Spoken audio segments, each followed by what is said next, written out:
Hola y bienvenidos a su canal de Fe y Bienestar. Y juntos continuamos con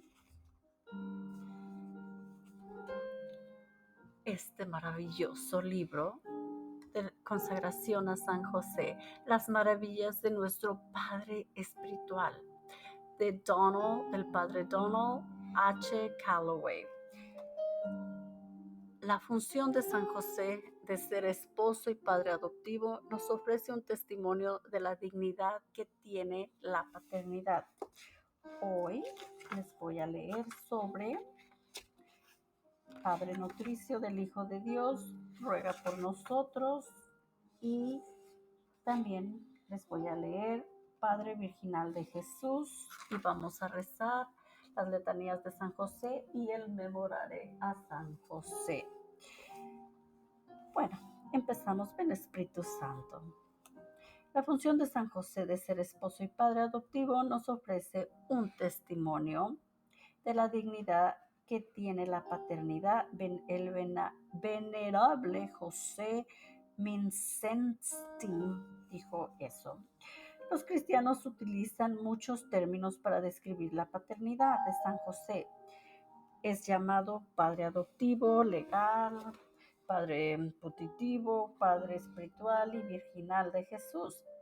Si bien ninguno de estos títulos se encuentra en el Nuevo Testamento, todas son formas legítimas de describir la paternidad de San José.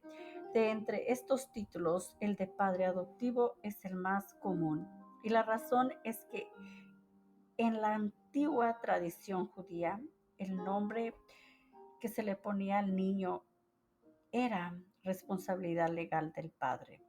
Aunque tú, San José, no eres necesario para la concepción y nacimiento del niño, sí serás necesario para proveer su sustento, y tu primera tarea será ponerle el nombre. San Alberto Magno dijo eso. La responsabilidad legal de San José de ponerle nombre al niño, que sería el Cristo, le fue otorgada por Dios cuando el ángel le reveló que no tuviera miedo de tomar a María y el niño que llevaba en su vientre, bajo su techo y cuidados. El encargo que se le dio a San José de ponerle nombre al Salvador es extremadamente importante, porque tiene el propósito de indicarle al mundo que Él es el Padre legal de Jesús. La dignidad de San José surge del privilegio de ser el Padre legal del Hijo encarnado de Dios.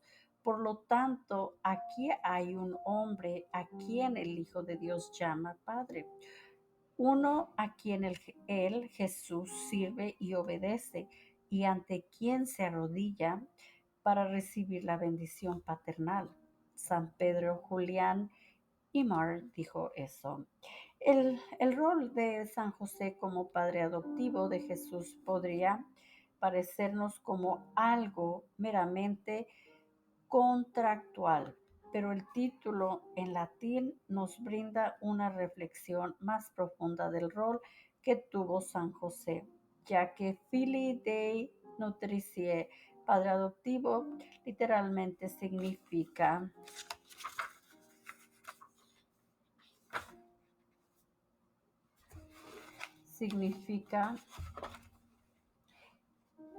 el que alimenta al Hijo de Dios. Como podrán ver, el título de padre adoptivo es una traducción muy pobre del latín original. Por supuesto que llamar a San José padre adoptivo de Jesús es válido, pero es necesario enfatizar que la paternidad de San José fue algo más que una paternidad legal. La paternidad de San José se caracterizó por su autoridad, afecto, fidelidad y condición perpetua. La paternidad espiritual de San José es para siempre. La amorosa relación entre un padre espiritual y un hijo es para siempre. En otras palabras, en el cielo Jesús sigue siendo el hijo de José. Si bien en el paraíso San José ya no ejercita una paternidad legal, sobre Jesús, su amor, afecto y fidelidad hacia Jesús, así como a su cuerpo místico continúa. A diferencia del matrimonio permanece en la, que no permanece en la eternidad. Ver Mateo 22, versículo 30. La paternidad espiritual de San José en relación a Cristo y su cuerpo místico perdura para siempre. La paternidad espiritual, al igual que la maternidad espiritual, es eterna. De no ser así, la Iglesia tendría que dejar de invocar a Jesús como el hijo de José y también tendría que dejar de invocar a María, que está en el que está en el cielo como nuestra madre espiritual. San José siempre será tu padre espiritual. Lo que es válido para Jesús también lo será para ti. San José siempre será tu padre espiritual y de la misma forma que cuidó a Jesús mientras estaba en la tierra, te cuidará mientras peregrinas por este mundo. San José es tu amoroso proveedor, educador y protector. Cuando termine tu vida sobre la tierra, San José seguirá siendo tu padre, ya no a nivel terreno, sino a nivel espiritual. En el cielo siempre serás conocido como hijo o hija de San José. Nadie podrá jamás acabar de alabar dignamente a José, a quien tú, oh verdadero y único Hijo del Padre Eterno, te has dignado tener como Padre adoptivo. San Efren el Sirio dijo eso. Bueno, vamos ahora a leer de el Padre Virginal de Jesús. El Padre Virginal de Jesús ve en total conformidad con la fe y el espíritu de la Iglesia honrar como vírgenes no solo a la Madre de Dios, sino también a José.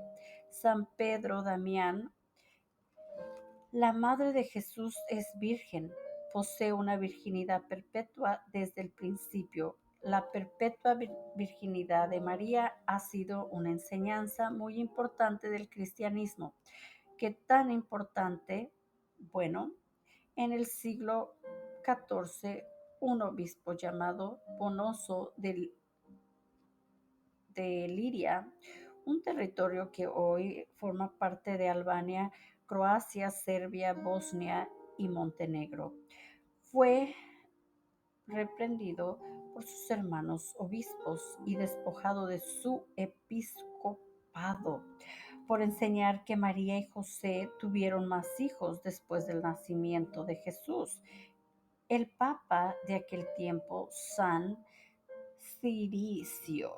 Ciricio escribió una carta a los fieles obispos de Iliria agradeciéndoles haber disciplinado al obispo.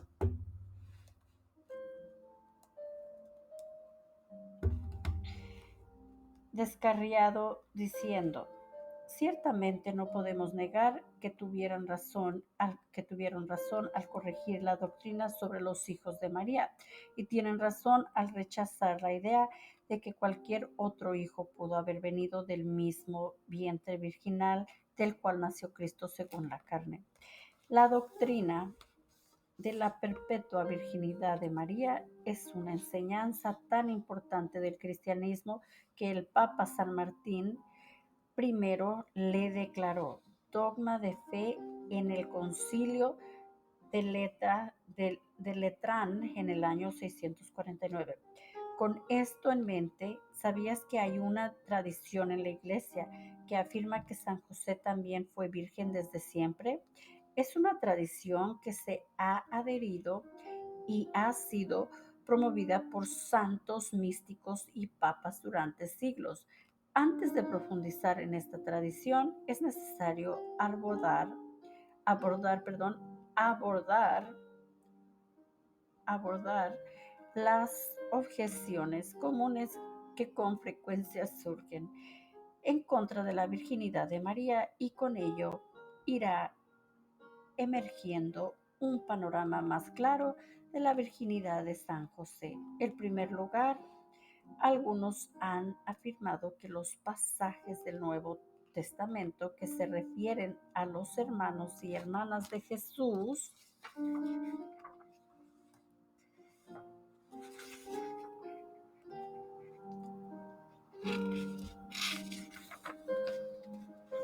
eso lo podemos ver en Mateo 3, 31, 6, 3 y Mateo 13, 55 al 56. El capítulo 13, versículos 55 al 56. Son una clara indicación de que María no permaneció virgen.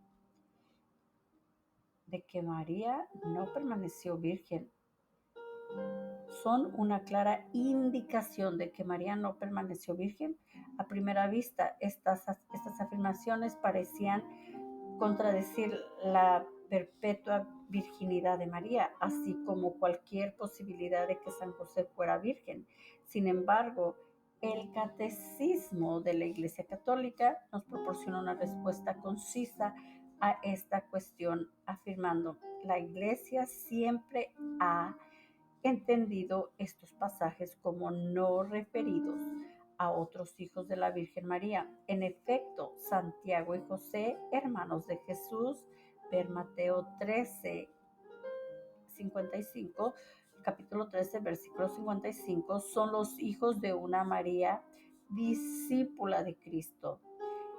Esto se puede ver en Mateo 27, versículo 56, que se designa de manera significativa como la otra María. Ver Mateo capítulo 28, versículo 1. Se trata de parientes próximos de Jesús, según una expresión conocida del Antiguo Testamento. Esto está en Génesis 13, 8, 14, 16, 29 y 15, etc. La sabiduría expresada en el catecismo es el fruto de siglos de estudio de las escrituras. Expertos académicos bíblicos familiarizados con expresiones del Antiguo Testamento siempre han sostenido que cuando se utiliza el término de hermanos y hermanas en el Nuevo Testamento para describir a los familiares de Jesús, no se refiere a sus hermanos y hermanas biológicas o biológicos, sino que la expresión hermanos y hermanas del Antiguo Testamento se abrió paso hacia el Nuevo Testamento como una forma de describir a los primos de Jesús. Cualquier académico bíblico sabe que en las versiones antiguas griegas del Antiguo y Nuevo Testamento, la palabra se utiliza para hermanos y hermanas, es la misma palabra usada para los primos. San Jerónimo, presumiblemente el experto bíblico más eximio en la historia de la Iglesia, enfrentó este tema en el siglo XIV ofreciendo las siguientes reflexiones.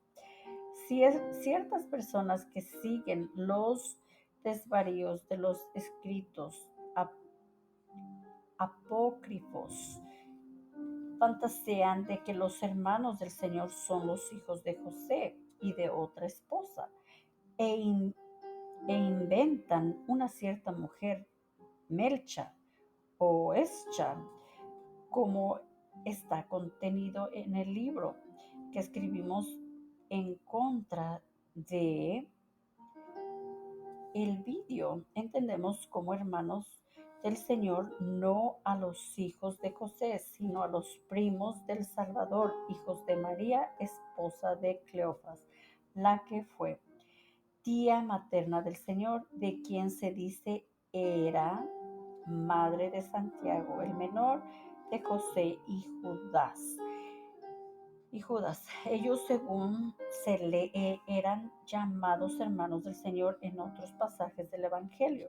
Ciertamente toda la escritura indica que a los primos se les dice hermanos. San Jerónimo señala varios puntos en la afirmación subrayada que hermanos y hermanas de Jesús no eran sus hermanos biológicos, sino primos. Y también puntualiza que la idea de San José, que la idea de que San José tuvo hijos de un matrimonio previo encuentra su origen en documentos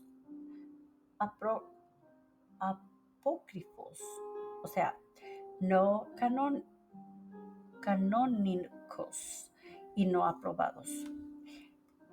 San Beda el Venerable, uno de los más grandes historiadores del siglo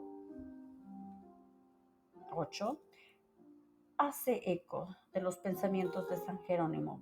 Hubo ciertamente heréticos que pensaban que José, el esposo de la siempre Virgen María, había procreado con otra esposa aquellos que la Escritura llamaba los hermanos del Señor. Otros, con una mayor astucia, pensaron que él, San José, habría procreado otros hijos de María misma después del nacimiento del Señor.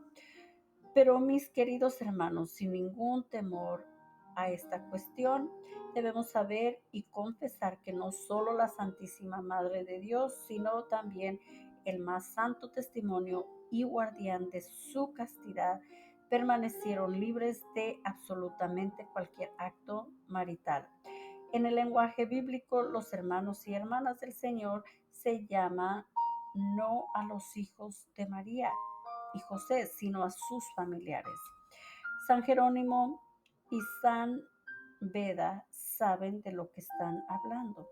Estos grandes santos están no solo defendiendo una verdad fundamental de la cristiandad, la perpetua virginidad de María, sino que también están afirmando la tradición de que San José permaneció virgen durante toda su vida. Segundo, algunos han elevado la objeción de que María no pudo haber permanecido virgen y por asociación tampoco San José, porque varios pasajes del Nuevo Testamento se refieren a Jesús como el primogénito de María. Ver Lucas 2:7, Colosenses 1:15. Una vez más, San Jerónimo ofrece una respuesta bíblica a esta objeción diciendo, si ciertas personas han conjeturado perversamente que María y José tuvieron otros hijos porque aseguran que solo aquel que es llamado primogénito tiene hermanos. Sin embargo, es costumbre en la Santa Escritura llamar primogénito no aquel cuyos hermanos le siguen, sino aquel que es primeramente engendrado. En otras palabras, cuando la Escritura se refiere a Jesús como el primogénito, hijo de María, no tiene la intención de implicar que hay un segundo, tercero o cuarto hijo. Al referirse a Jesús como el primogénito, hijo de María, es simplemente una forma bíblica de afirmar que María concibió a su primer hijo. No significa que siguieron más hijos. Tercero, algunos protestan contra la noción de que María y San José hayan tenido un matrimonio virginal en virtud del pasaje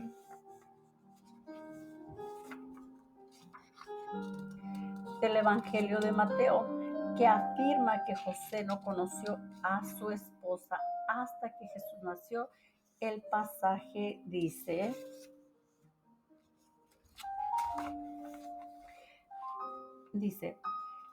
despertado José del sueño, hizo como el ángel del Señor le había mandado y tomó consigo a su mujer, y no la conocía hasta que ella dio a luz un hijo y le puso por nombre Jesús. Mateo 1, 24, 25. A primera vista, el pasaje de Mateo da la impresión de que Jesús tuvo relaciones maritales con su esposa después de que ella dio a luz a Jesús y no la conocía hasta que ella dio a luz un hijo.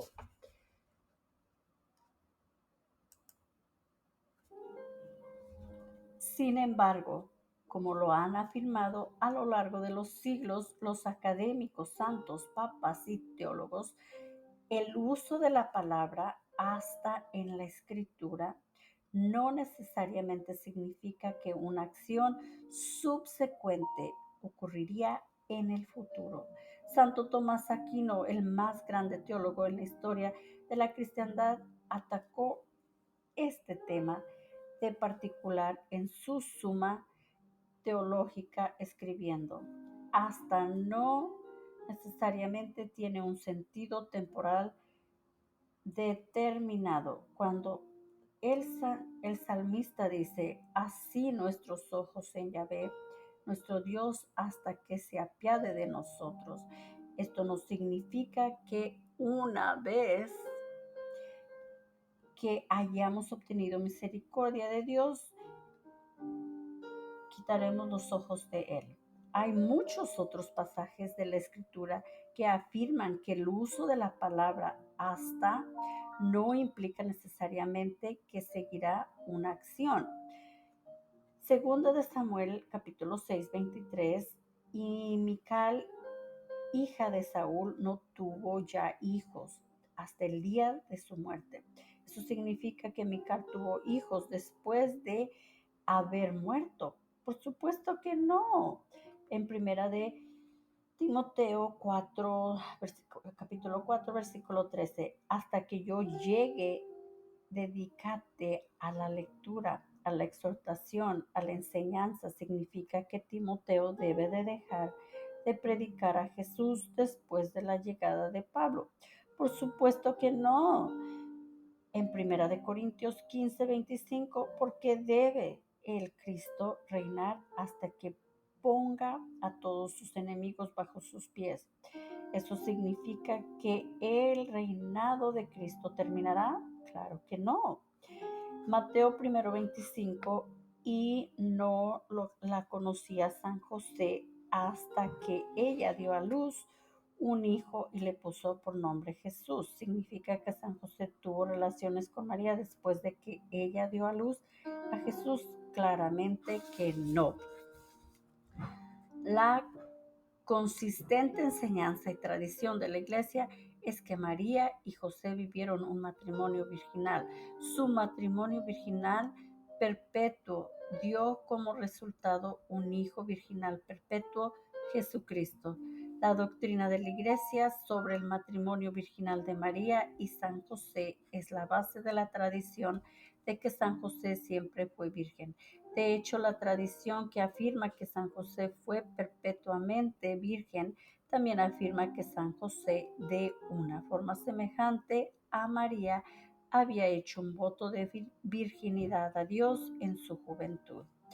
Tanto María como José habían hecho un voto de permanecer vírgenes todos los días de su vida, y Dios quiso que ellos se unieran con los lazos del matrimonio, no porque se hubiesen arrepentido del voto que ya habían hecho, sino para confirmarlos en ese voto y para que se alentaran mutuamente a continuar en esta santa relación.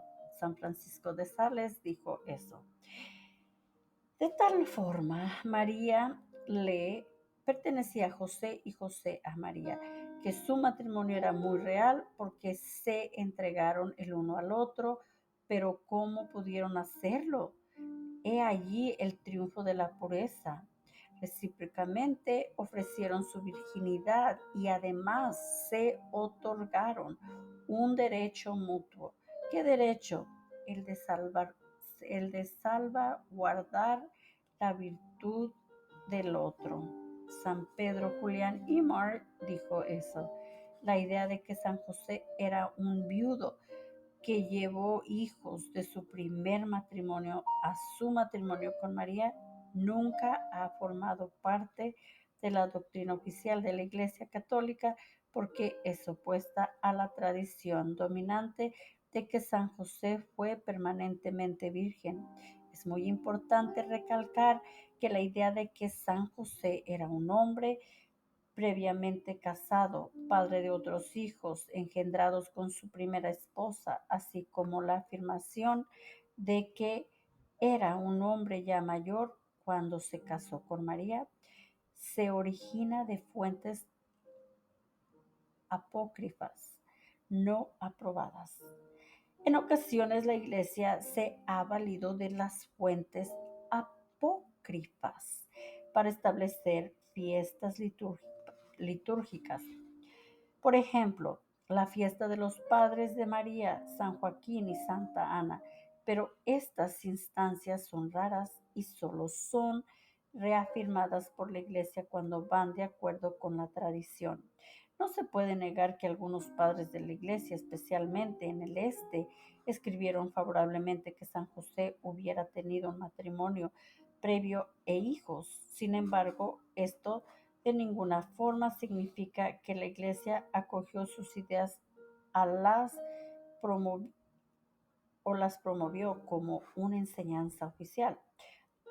Al contrario, la tradición dominante en esta materia sostiene que San José no fue viudo, sino virgen. La constante tradición de la Iglesia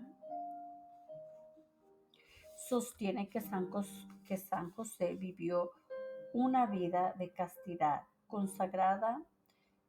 Algunos, algunos de los evangelios apócrifos lo, re- lo retratan como un hombre viejo e incluso viudo. Esta no es la enseñanza de la Iglesia. Hemos de creer, en cambio, que él era un hombre virgen que participó con María de un matrimonio virginal. Siervo de Dios, John A. Herndon. La tradición de que San José fue siempre virgen nos proporciona una tremenda reflexión sobre la grandeza y virtud de San José. También nos ofrece una idea de que tan viejo habría sido al contraer nupcias con María. Presentar a San José como un hombre virgen presupone que él era joven cuando se casó con María, lo suficientemente joven como para sacrificar sus potencias viriles. Un San José virgen transmite la imagen de un hombre joven que tuvo que exhibir una virtud heroica y sobrenatural para mantenerse virgen. Se esposó con la mujer más hermosa que puede existir jamás, un adulto entrado en años que se casa con una joven virgen no requiere ningún sacrificio, puesto que su virilidad y pasión han disminuido. Por otro lado, un hombre fuerte, amoroso, juvenil y virgen habría necesitado hacer un tremendo sacrificio de mente, cuerpo, sentidos y corazón para esposarse con una mujer tan pura y encantadora. Los santos místicos, eruditos de la escritura y teólogos no son los únicos que afirman la paternidad virginal de San José. Varios papas en el siglo XX también lo han hecho. El 26 de noviembre de 1906, el Santo Papa Pío X aprobó una oración invocando a San José como el Padre Virginal de Jesús e incluso concedió una indulgencia a todos los que la recitaran. La oración dice: Oh José, Padre Virginal de Jesús, purísimo esposo de la Virgen María, ruega por nosotros todos los días a Jesús, el Hijo de Dios, para que revestidos con las armas de su gracia, luchemos en la vida como debemos y seamos coronados por Él a la hora de la muerte. Amén.